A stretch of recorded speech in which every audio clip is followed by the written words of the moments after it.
자, 반갑습니다, 여러분. 지금부터 21강 강의를 시작하겠습니다.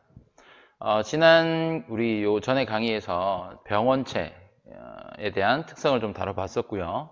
그래서 이번 강과 다음 강에서는 이제 인체 방어작용이라고 해서 인간의 면역계 시스템이 어떻게 유지가 되는지를 한번 우리가 살펴볼 겁니다. 그 첫 시간이 이번 21강인데요. 선생님이 옆에 그림을 요런 그림을 실었어요. 사실 이 그림을 실은 선생님의 의도는 한 가지입니다. 지금부터 우리가 배울 방어작용, 즉 면역에 관여하는 세포 중에 제일 메인이 되는 세포가 누구냐 하면 백혈구입니다. 백혈구. 자, 선생님 한번 적어볼게요. 백혈구. 자, 백혈구란 단어는 여러분들이 많이 들어보셨죠. 그리고 예전에 뭐 중학교 때 혈액에서 뭐 혈구와 혈장이 있고 혈구에는 적혈구, 백혈구, 혈소판, 그리고 혈장은 액체 성분. 그때 백혈구의 그 기능을 뭐 식균 작용이다 이런 식으로 우리가 많이 표현을 했었습니다. 근데 여러분들 지금 이 그림에 백혈구라는 단어가 보이나요? 없죠, 그죠? 그러면 뭐가 백혈구냐? 여기에 있는 적혈구와 여기에 있는 혈소판을 제외한 모든 세포는 여러분들 백혈구라고 보시면 됩니다. 그 중에 특히나 여러분들이 앞으로 많이 볼 친구들 제가 미리 한번 꼽아 볼게요. 자, 여기 보시면 이제 비만세포라는 친구가 나와요.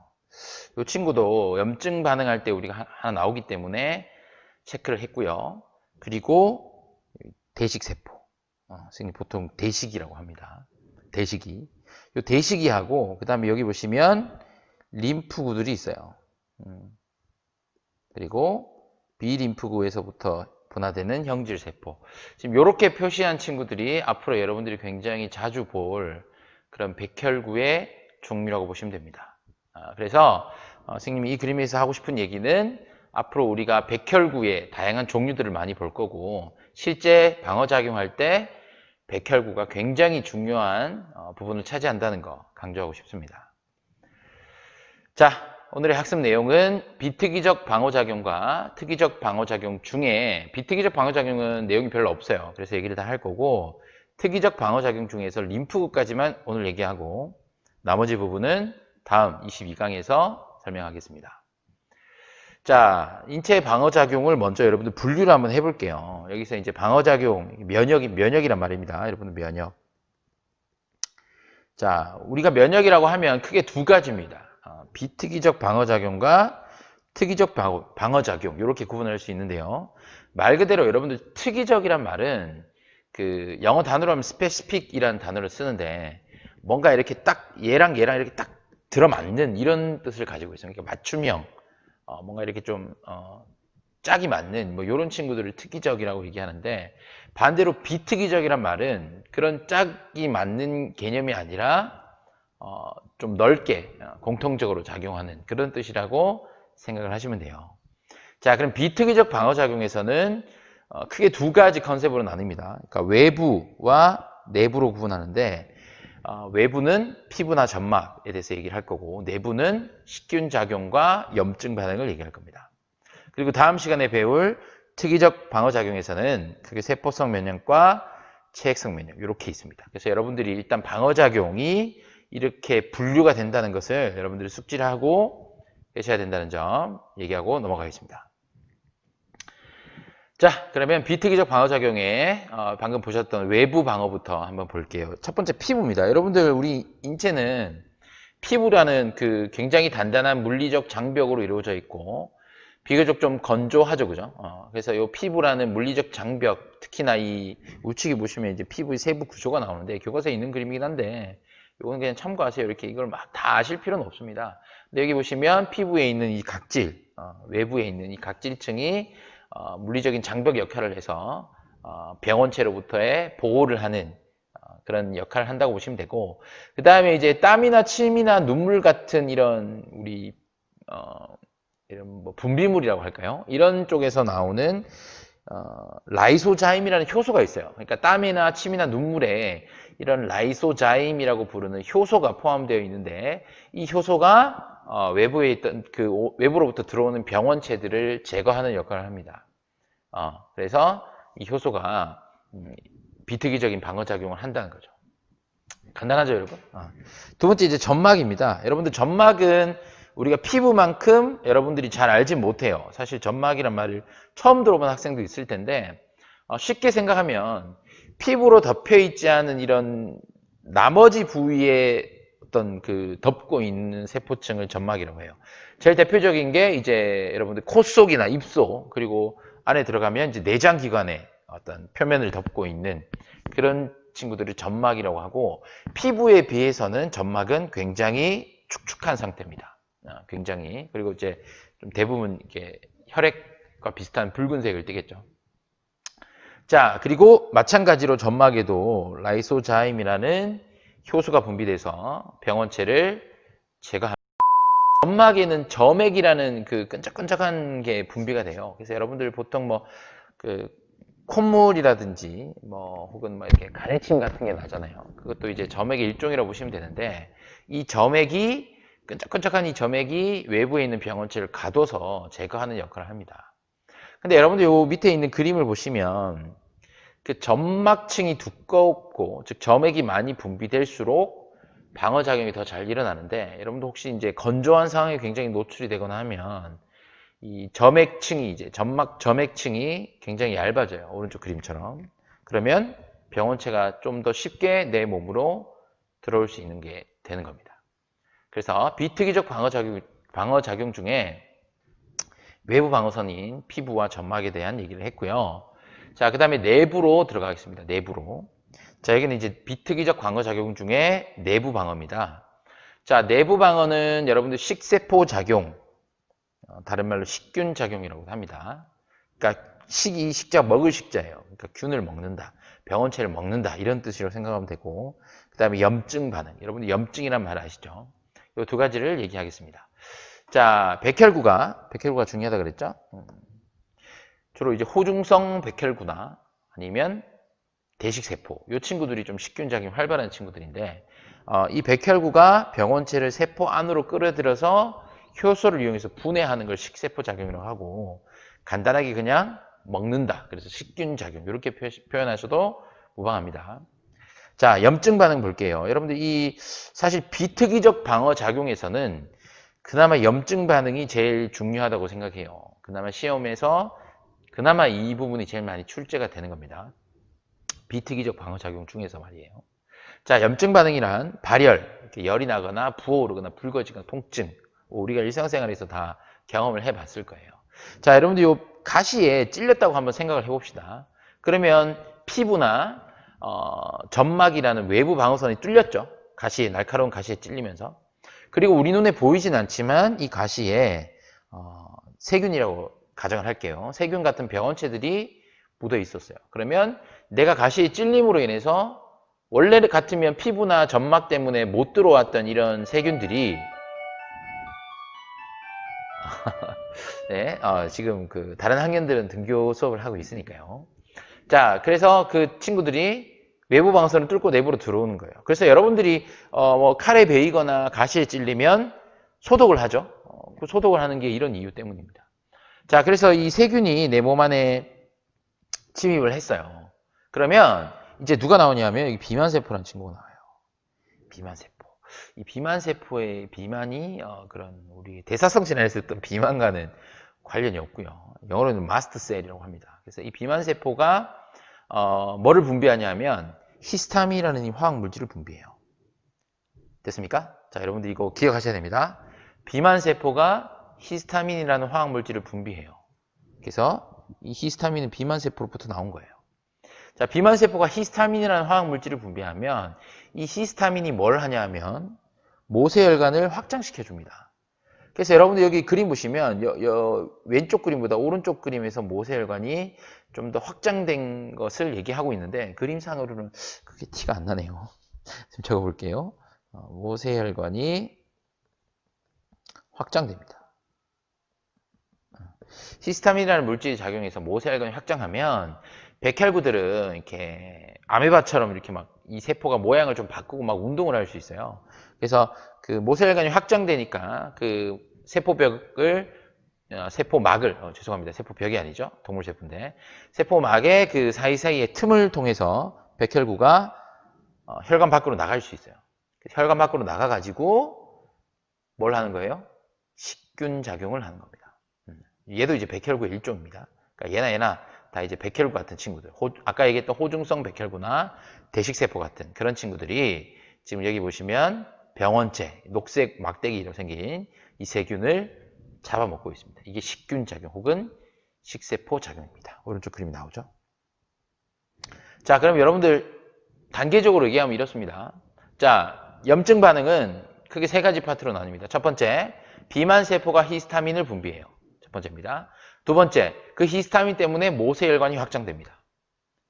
그리고 세 번째, 확장된 그 혈관 사이로 백혈구가 이동해서 백혈구가 식균 작용합니다. 요 세 개가 요 과정이 우리는 염증 반응이라고 얘기하는 거예요. 이해되십니까? 다음으로 넘어가겠습니다. 자, 이제 특이적 방어작용으로 넘어가야 되는데 이번 강의에서는 특이적 방어작용에서 림프구만 다루고 마치겠습니다. 자, 림프구라는 것도 아까 얘기했듯이 제일 처음에 우리 나왔었죠. 백혈구의 종류입니다. 근데 이 림프구가 특이적 방어작용에서는 굉장히 중요한 세포예요. 그러니까 특이적 방어작용할 때 림프구 얘기를 안 할 수가 없습니다. 그리고 림프구 얘기가 계속 나오고 그다음 항체라는 또 단백질이 나옵니다. 이것들이 거의 메인이에요. 그래서 이 림프구라는 것을 얘기를 안 할 수가 없는데, 자, 림프구는 골수에서 생성되는 백혈구의 일종이다라고 얘기했습니다. 자, 여러분 골수가 뭐죠? 골수. 골수의 골이 무슨 골자예요? 한자로? 뼈 골자입니다. 뼈 골자. 이거 저기 보시면 뼈. 이 성인 같은 경우는 이렇게 다리에 있는 긴 뼈. 여기서 이제 여기 골수에서 세포 그 혈액들을 만듭니다. 그래서 혈액을 이루는 세포들이 이제 골수에서 만들어지는데, 이 보시면 골수에서 조혈모세포라고 하는, 이게 쉽게 얘기하면 줄기세포예요. 그러니까 줄기세포라는 것은 이 세포가 다양한 세포로 이렇게 분화될 수 있는 그런 친구들을 얘기하는데, 그러니까 이 조혈모세포로부터 다양한 그 혈액에 있는 다양한 세포들이 만들어지겠지만, 지금 우리가 이제 림프구를 하고 있잖아요. 이 조혈모세포에서 림프구가 만들어지는데, 이 림프구 중에 여러분들 그 좀 미성숙한 림프구가 그대로 성숙을 마치면 비림프구가 돼요. 그러니까 이건 뭐냐면 골수에서 처음에 요까지는 만들어져요. 그 미성숙한 림프구 만들어진 골수에서 이 미성숙한 림프구가 만들어졌는데, 그게 그대로 골수에서 성숙되고 분화돼서 딱 완성이 된 거야. 그걸 비림프라고 해. 이 비림프구의 비가 무슨 뜻이냐면 여러분들 본 외로, 즉 골수란 뜻이에요. 그러니까 골수에서 만들어지고 골수에서 성숙을 끝마친, 골수에서 완전히 완성품이 된 림프구는 비림프구라고 얘기해요. 됐습니까? 자, 그 다음에 만들어지긴 골수에서 만들어져요. 왜냐하면 여러분들 이 미성숙한 림프구가 골수에서 만들어지는 거거든요. 그럼 이 미성숙한 림프구 처음에 시작은 골수에서 했는데, 얘가 혈액을 타고 이동해서 가슴샘이라는 그 이제 면역에 관여하는 기관입니다. 가슴샘이라는 면역 기관으로 이동해서 거기에서 성숙과 분화를 마치는. 그러면 시초는 골수지만 완성된 게 가슴샘이잖아요. 그럼 가슴샘에 이걸 좀 강조하고 싶은 거야. 이때 림프구는 T 림프구인데 여러분들 감이 오죠? 이 T가 뭐겠어요? 가슴샘의 첫 글자입니다. 사이머스라는 게 가슴샘이라는 뜻이거든요. 거기에 첫 글자 T를 따서 T 림프구입니다. 쉽죠? 여러분들 그래서 림프구 두 가지 나와요. 뭐뭐 나왔죠? B 림프구와 T 림프구가 나오는데, 둘 다 어디에서 만들어진다? 골수에서 만들어지지만 그 완성되는 장소가 골수에서 완성되면 B 림프구, 가슴샘에서 완성이 되면 T 림프구라고 부른다. 이렇게 두 가지 종류를 기억하시면 됩니다. 왼쪽에 있는 이 그림은 참고하세요, 여러분들. 이게 이제 림프계인데, 여기 보시면 방금 나왔던 가슴샘이나 지라 같은 발음 조심하셔야 됩니다. 지라입니다. 지라. 밑에 뭐 붙이면 안 돼요. 가슴샘이나 지라 같은 좀 그렇네요, 감이. 이런 면역 기관이 있고요. 그 다음에 이제 림프관, 말 그대로 관이죠. 림프가 이동하는 관이고, 그것들이 좀 이렇게 모여있는 림프절, 뭐 겨드랑이나 사타구니 같은 데 많습니다. 요게 이제 림프계라는 순환계입니다. 자, 이렇게 해서 T 림프구, B 림프까지 얘기를 했습니다. 자, 여러분 오늘 내용은 여기까지입니다. 여기까지고 오늘 배운 내용을 한번 쭉 정리해보고 마치겠습니다. 자, 여러분들 방어작용 면역이라고 하는 자 인체 방어작용이 크게 뭐와 뭐가 있었죠? 두 가지로 나눠볼게요. 비특이적 방어작용과 특이적 방어작용이 있습니다. 그래서 사실 비특이적 방어작용은 병원체 종류를 가리지 않아요. 물불 가리지 않고 그 병원체들이 가지는 공통적인 그 어떤 부분을 인식해서 하기 때문에 그냥 물불 가리지 않고 다 이렇게 죽인다고 보시면 되고, 특이적 방어작용은 어떤 특정한 병원체가 가지는 특정한 부분만 인식하기 때문에 맞춤형으로 이렇게 면역을 하는 것을 의미합니다. 자, 비특이적 방어작용은 크게 두 가지가 있었죠. 여러분, 외부와 내부가 있었고요. 외부가 피부 얘기를 했고 점막 얘기를 했습니다. 그래서 이 피부와 점막에서 나오는 여러분들 뭘 기억해야 되죠? 색깔을 좀 바꿔서 얘기해 볼까요? 라이소자임. 이 라이소자임이라는 효소를 좀 기억해라. 그래서 이 효소가 병원체를 제거하는 역할을 한다는 거였고요. 그 다음에 이제 내부는 여러분들 그 염증 반응 그리고 식세포 작용 이 두 가지 용어가 나왔었어요. 물론 염증 반응 안에 식세포 작용이 포함이 되죠, 그죠? 그래서 여러분 한번 적어볼까요? 첫 번째 염증 반응 적어볼게요. 첫 번째 뭐가 뭘 분비했습니까? 무슨 세포가? 오케이, 비만 세포가 히스타민이라는 화학물질을 분비해요. 그러면 이 히스타민 때문에 모세혈관이 어떻게 돼요? 확장됩니다. 그죠? 모세혈관이 확장됐어요. 그럼 이 확장된 혈관 사이로 백혈구가 이동해서 백혈구가 병원체를 잡아먹는 무슨 작용? 식세포 작용이 일어납니다. 백혈구의 식세포 작용. 그래서 이렇게 세 가지로 염증 반응을 여러분들 정리를 하시면 되겠습니다. 됐습니까? 자, 그 다음에 특이적 방어작용으로 가가지고, 특이적 방어작용은 크게 또 두 가지로 구분할 수 있죠. 우리가 오늘 얘기하진 않았습니다. 제목만 나왔었어요. 세포성 면역과 체액성 면역이 있습니다. 이거는 우리가 다음 시간에 다루고요. 이번 시간에서는 이 특이적 방어작용이 굉장히 중요한 백혈구가 어떤 친구라 그랬죠? 림프구라고 했습니다. 림프구. 얘를 반드시 기억하셔야 됩니다. 림프구. 림프구라는 백혈구의 일종 세포입니다.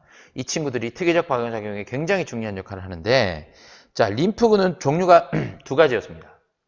자, B 림프구와 T 림프구가 있었어요. 자, 여러분들 머릿속에 딱 집어넣습니다, 지금. 자, B 림프구는 어디에서 생겨요? 골수에서 생성돼서 그대로 골수에서 골수에서 생성돼서 그대로 골수에서 성숙 분할을 마친 친구들을 B림프구라고 했고, 골수에서 생성되었지만 조금 미성숙한 이 림프구가 어디로 이동해요? 오케이, 가슴샘으로 이동해서 성숙과 분할을 끝마치는 친구들은 가슴샘, 사이머스의 T를 따서 T림프구. 골수에서 완성되면 골수의 본 매로우의 B를 따서 B림프구. 이렇게. 그래서 결과적으로 마지막으로 분화와 성숙이 완료되는 장소를 얘들 이름으로 붙인 거예요. 이렇게 여러분들이 정리를 하시면 되겠습니다. 자, 오늘 내용 여러분들 잘 숙지하시고 머릿속에 잘 정리를 해주시면 좋을 것 같습니다. 자, 오늘 여기까지 하고 다음 강의에서 마치겠습니다.